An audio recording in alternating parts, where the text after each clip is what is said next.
It's never a waste of time to make time for the truth. A moment spent listening and paying attention to the truth can change your life. So let's take a moment for the truth. Psalms 119:32 says, I shall run the way of your commandments, for you will enlarge my heart. When faith becomes sight. Now, that's expectation well placed. I've often tried to imagine what must have gone through the mind of Moses after he acted on the command of God to stretch out his hands, and then the waters parted. The Egyptians were coming, the people were fearful and fretting. God tells Moses to act, and then God parts the waters. The people gasped. What went through Moses' mind at that moment?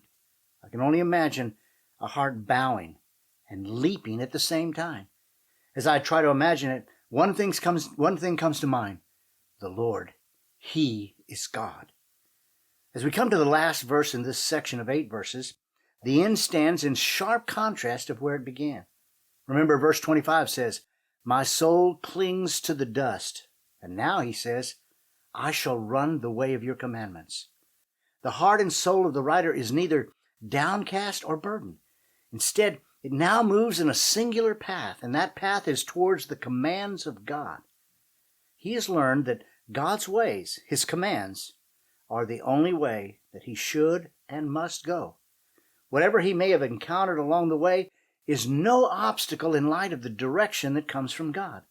He is making a speedy path in that direction.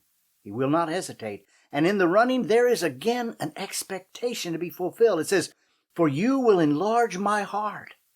What started with a soul hugging the dust now moves to a heart broadened and expanded with more room than he had thought at the beginning. As I hear that, I remember what I said concerning Moses. I smile and I think, isn't that just like God? What looks like a disaster for a moment is transformed by the Lord into the heart trusting in the living God. From the taste of dirt to a heart running to the God who makes that heart almost burst. This is not a new journey for the tested saint. I'm reminded of the pattern also seen in Psalm 27, 12 through 14. It says, now listen to the flow from the beginning to the end and see if you recognize it. Do not give me over to the will of my foes, for false witnesses rise up against me, breathing violence. Hear it? I'm certain that I will see the Lord's goodness in the land of the living. Wait for the Lord. Be strong and courageous.